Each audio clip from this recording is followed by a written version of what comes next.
जनक सुता जगजननी जानकी अतिशय प्रिय करुणा निधान की ताके युगपद कमल बनाओ जासु कृपा निर्मल पाओ। जगजननी माँ जानकी जी को स्मरण करते हुए माता सीता की प्राकट्य भूमि पुनौराधाम सीतामढ़ी बिहार से 5 दिवसीय यात्रा 26 फरवरी को आरंभ हुआ, जो सीता कुंड में संकल्प के साथ और जानकी मंदिर में पूजन के साथ 40 यात्रियों के साथ चले। पुंडरीक ऋषि क्षेत्र पुण्यारण्य का पुंडरीक ऋषि क्षेत्र पुंडरीकेश्वर महादेव का पूजन हुआ और वहां से श्री रजत द्वार जानकी मंदिर सीतामढ़ी में पूजन कार्य हुआ। इसके बाद हम लोग बघी धाम महाराज सुखदेव दास जी से आशीर्वचन लिए और तत्पश्चात राजा जनक जी के हलेष्ठी यज्ञ हलेश्वर स्थान में पूजन किए। वहां से हम लोग की यात्रा श्री रामोदार बाबा भवदेवपुर राम जानकी मंदिर में पहुंचे और श्री हनुमान मंदिर बाजार समिति में सीता संवाद हुआ। पंचपाकर धाम श्री सीता राम डोली स्थल और भगवान राम परशुराम संवाद स्थल पर ग्रामीणों के द्वारा अति उत्साह के साथ कार्य किए गए, स्वागत हुए और श्री हरि कथा योजना के 11 व्यासों ने विवाह प्रसंग के गीत सुनाए, विदाई के गीत और सोहर सुनाए। सुबह सुबह अल्पाहार के पश्चात नरसिंह भगवान का आशीर्वाद, दुर्गा मंदिर मैया का आशीर्वाद लेकर, जिसे राजा जनक जी का बथान कहा जाता है, बथनाहा से हम लोग सुतिहारा दरभंगा महाराज द्वारा स्थापित राम जानकी मंदिर का दिव्य दर्शन किए। वहाँ के श्रुतिहारा के शब्दों को सुने। मांडवी और श्रुतिकीर्ति का डोली वहाँ रखा गया था, ऐसी वहाँ की धारणा है और राम जी और लखन जी की डोली पंचपाकर में रखी गई थी, ऐसा लोगों का विश्वास है। वहाँ से पिपरा में श्री लक्ष्मी नारायण मंदिर का दर्शन हुआ। वहाँ से हम लोग पुनः पूर्णिमा गार्गी जी की कथा में शामिल हुए। श्री वाल्मीकेश्वर महादेव मंदिर जहाँ सीता जी की डोली रखी गई थी, उस स्थल का पूजन किए। चैतन्य कुटी महाराज जी का आशीर्वचन प्राप्त हुआ, यदुपति सिमरी और संध्या काल में हम लोग फुलहर प्रस्थान कर गए। फुलहर में गिरिजा मैया का पूजन किए, जहाँ माँ सीता को मन वांछित वर प्राप्त होने का आशीर्वचन मिला और उसके बाद से हम लोग फुलहर की उस पुष्प वाटिका प्रसंग में 2 घंटे का रात को सांस्कृतिक कार्यक्रम किए, जिसमें भजन संध्या सब कुछ हुआ। फुलहर विकास की प्रतीक्षा में है। फुलहर का पुष्प वाटिका प्रसंग है, ऐसा मंदिर है जो बरसात में छूटा है और सरकार को उस पर ध्यान देना चाहिए। हम लोग नेपाल की यात्रा जब आरंभ किए तो 1 मार्च को जलेश्वर स्थान में बाबा जालेश्वर नाथ महादेव, वहाँ के मेयर, वहाँ के उपमेयर सभी लोगों ने दिव्य स्वागत किए और वहाँ जलेश्वर भगवान की पूजा करके मटिहानी की ओर प्रस्थान किए, जहाँ की मिट्टी से माँ सीता का विवाह का वेदी स्थल बना था और राम जी और सीता जी भंवर लिए थे। उस मिट्टी का पूजन हुआ। वहाँ पे 2-3 कथा श्रुतियाँ बनी। प्रथम श्रुति जगन्नाथ जी महाराज जो वहाँ के महान हैं, उनसे वार्ता हुई, संवाद हुआ।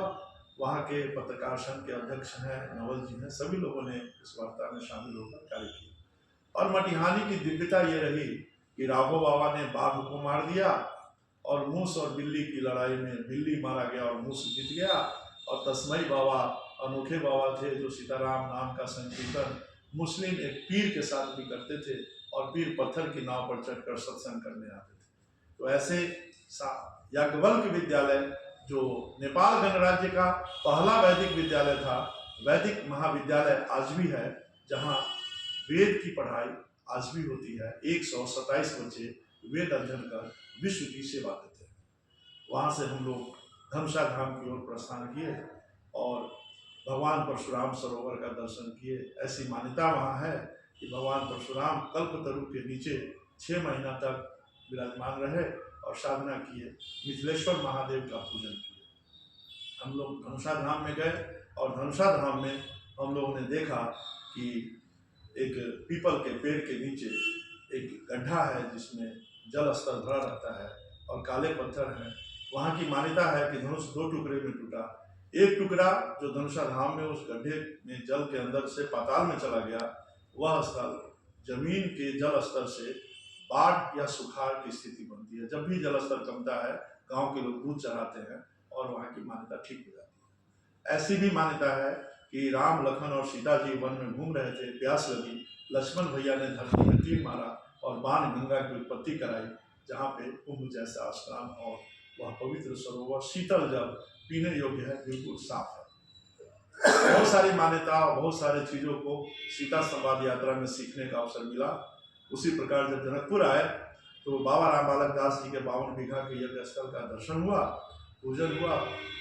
दूल्हा दुल्हन सरकार मंदिर, श्री राम मंदिर, दुर्गा मंदिर, धनुषा, राम सरोवर, जनक महल होते हुए जानकी महल में परम पूज्य गुरु श्री तपेश्वर दास जी के सानिध्यता में सीता संवाद हुआ और उनके परम प्रिय उत्तराधिकारी बाबा रोशन दास ने सीता संवाद पर अपने विचार स्पष्ट करते हुए कहा कि माँ सीता की जन्मभूमि से निकली गई यह यात्रा समाज और राष्ट्र के हित में होगा और धार्मिक एकता को बढ़ाएगा। इस प्रकार 5 दिन की यात्रा पूर्ण करके हम लोग पुनः सीतामढ़ी आए और वाल्मीकेश्वर महादेव मंदिर दर्शन किए, श्री हनुमान मंदिर बाजार समिति का दर्शन किए, रजत द्वार जानकी मंदिर दर्शन के पश्चात पुनौरा धाम में सीता कुंड की आरती कर और माँ सीता से प्रार्थना कर प्रथम यात्रा जन्मभूमि यात्रा का समापन हुआ। आज हम लोग समीक्षा बैठक में बैठे हैं।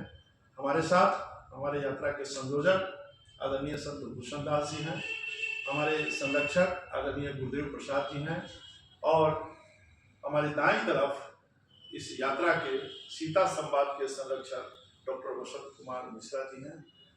कवि और सीता संवाद प्रकाशन जिससे पुस्तक छपनी है उसके सह संयोजक के रूप में, सह संपादक के रूप में आदरणीय राम बाबू सिंह जी हैं। 5 दिनों की यात्रा में इन्होंने अनोखी भूमिका निभाई। माता सीता जी से प्रार्थना करते हैं कि यह यात्रा जो 22 जिले की यात्रा है यह रविवार से शुरू होगी और यह सफल हो। इन्हीं कामनाओं के साथ जय श्री राम।